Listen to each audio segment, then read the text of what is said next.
ओम श्री गणेशाय नमः। ओम गं गुरुवे नमः। ओम नमः शिवाय। शिवजी सदा सहाय। कैलाश संहिता अध्याय 22। यति के लिए एकादशाह कृत्य का वर्णन।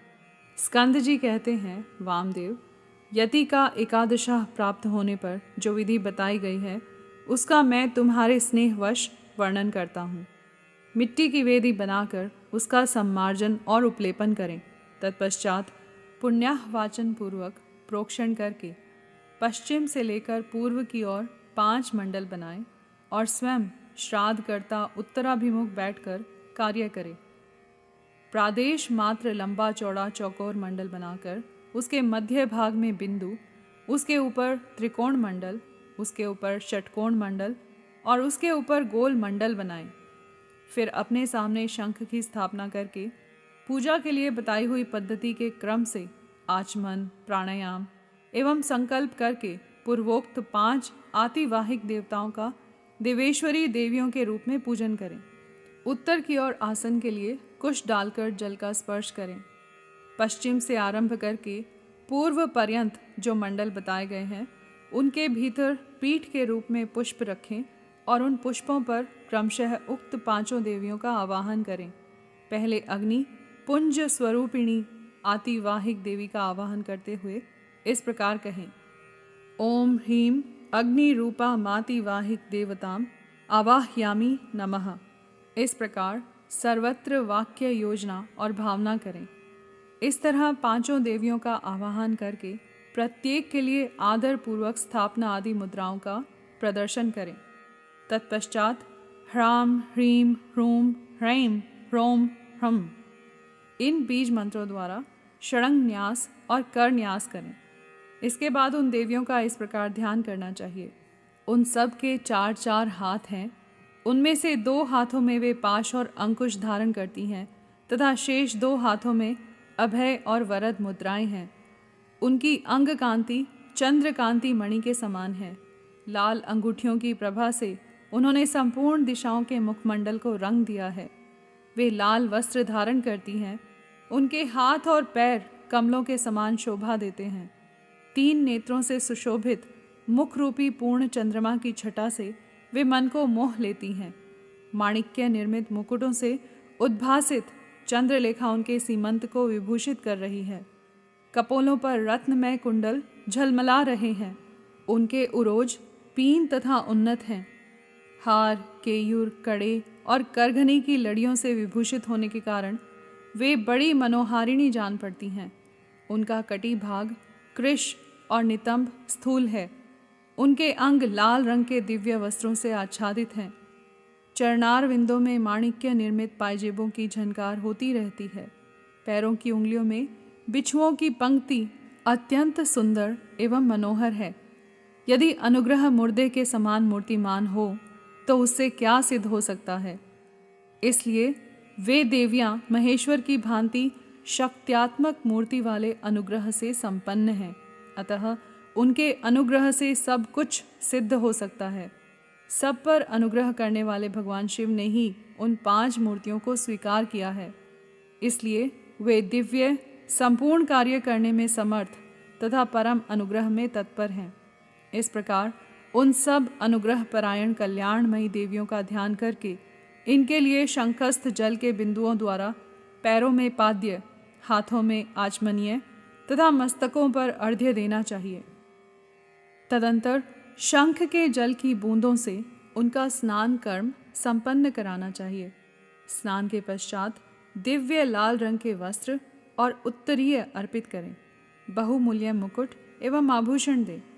इन वस्तुओं के अभाव में मन के द्वारा भावना करके इन्हें अर्पित करना चाहिए। तत्पश्चात सुगंधित चंदन, अत्यंत सुंदर अक्षत तथा उत्तम गंध से युक्त मनोहर पुष्प चढ़ाएं।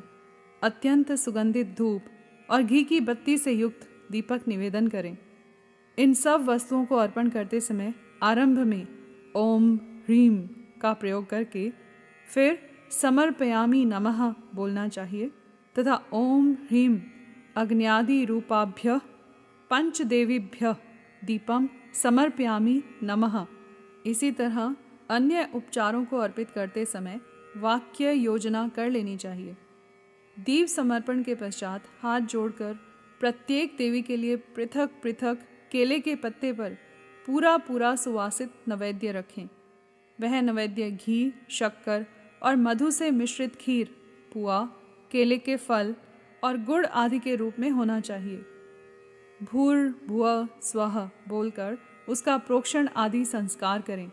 फिर ओम ह्रीं स्वाहा नैवेद्यम निवेदयामि नमः बोलकर नैवेद्य समर्पण के पश्चात ओम ह्रीं नैवेद्यांते आचमनार्थ पानीयम समर्पयामि नमः कहते हुए बड़े प्रेम से जल अर्पित करें। मुनिश्रेष्ठ, तत्पश्चात प्रसन्नतापूर्वक नैवेद्य को पूर्व दिशा में हटा दें और उस स्थान को शुद्ध करके कुल्ला, आचमन तथा अर्घ्य के लिए जल दें। फिर तांबूल, धूप और दीप देकर परिक्रमा एवं नमस्कार करके मस्तक पर हाथ जोड़ इन सब देवियों से इस प्रकार प्रार्थना करें। हे श्री माताओं, आप अत्यंत प्रसन्न हो शिव पद की अभिलाषा रखने वाले इस यति को परमेश्वर के चरणार विंदों में रख दें और इसके लिए अपनी स्वीकृति दें। इस प्रकार प्रार्थना करके उन सब का वे जैसे आई थी उसी तरह विदा देकर विसर्जन कर दें और उनका प्रसाद लेकर कुमारी कन्याओं को बांट दें या गौओं को खिला दें अथवा जल में डाल दें। इनके सिवा और कहीं किसी प्रकार भी न डालें। यही पार्वण करें। यति के लिए कहीं भी एकोद्दिष्ट श्राद्ध का विधान नहीं है। यहाँ पार्वण श्राद्ध के लिए जो नियम है उसे मैं बता रहा हूँ। मुनिश्रेष्ठ, तुम उसे सुनो, इससे कल्याण की प्राप्ति होगी। श्राद्ध करता पुरुष स्नान करके प्राणायाम करे, यज्ञोपवीत पहन सावधान हो हाथ में पवित्री धारण करके देश काल का कीर्तन करने के पश्चात मैं इस पुण्यतिथि को पार्वण श्राद्ध करूँगा, इस तरह संकल्प करें। संकल्प के बाद उत्तर दिशा में आसन के लिए उत्तम कुश बिछाए, फिर जल का स्पर्श करें। उन आसनों पर दृढ़तापूर्वक उत्तम व्रत का पालन करने वाले 4 शिव भक्त ब्राह्मणों को बुलाकर भक्ति भाव से बिठाए। वे ब्राह्मण उपटन लगाकर स्नान किए होने चाहिए। उनमें से एक ब्राह्मण से कहें, आप विश्वदेव के लिए यहाँ श्राद्ध ग्रहण करने की कृपा करें। इसी तरह दूसरे से आत्मा के लिए, तीसरे से अंतरात्मा के लिए और चौथे से परमात्मा के लिए श्राद्ध ग्रहण करने की प्रार्थना करके श्राद्ध करता यति श्रद्धा और आदर पूर्वक उन सब का यथोचित रूप से वरण करें। फिर उन सब के पैर धोकर उन्हें पूर्वाभिमुख बिठाएं और गंध आदि से अलंकृत करके शिव के सम्मुख भोजन कराएं। तदंतर वहाँ गोबर से भूमि को लीप कर पूर्वाग्र कुश बिछाएं और प्राणायाम पूर्वक पिंड दान के लिए संकल्प करके 3 मंडलों की पूजा करें। इसके बाद पहले पिंड को हाथ में लें। आत्मने इमं पिंडम ददामि ऐसा कहकर उस पिंड को प्रथम मंडल में दे दें। तत्पश्चात दूसरे पिंड को अंतरात्मने इमं पिंडम ददामि कहकर दूसरे मंडल में दे दें। फिर तीसरे पिंड को परमात्मने इमं पिंडम ददामि कहकर तीसरे मंडल में अर्पित करें। इस तरह भक्ति भाव से विधि पूर्वक पिंड और कुशोदक दें। तत्पश्चात उठकर परिक्रमा और नमस्कार करें। तदंतर ब्राह्मणों को विधिवत दक्षिणा दें। उसी जगह और उसी दिन नारायण बलि करें। रक्षा के लिए ही सर्वत्र श्री विष्णु की पूजा का विधान है, अतः विष्णु की महापूजा करें और खीर का नैवेद्य लगाएं। इसके बाद वेदों के पारंगत 12 विद्वान ब्राह्मणों को बुलाकर केशव आदि नाम मंत्रों द्वारा गंध, पुष्प और अक्षत आदि से उनकी पूजा करें। उनके लिए विधि पूर्वक जूता, छाता और वस्त्र आदि दें। अत्यंत भक्ति से भांति भांति के शुभ वचन कहकर उन्हें संतोष दें। फिर पूर्वाग्र कुशों को बिछाकर ओम भुः स्वाहा, ओम भुवः स्वाहा, ओम सुवः स्वाहा ऐसा उच्चारण करके पृथ्वी पर खीर की बलि दें। मुनीश्वर, यह मैंने एकादशाह की विधि बताई है। अब द्वादशाह की विधि बताता हूँ, आदर पूर्वक सुनो। यहाँ पर अध्याय 22 समाप्त हुआ। कर्पूर गौरम करुणावतारम संसार सारम भुजगेंद्रहारम सदा वसन्तं हृदयारविन्दे भवं भवानी सहितं नमामि।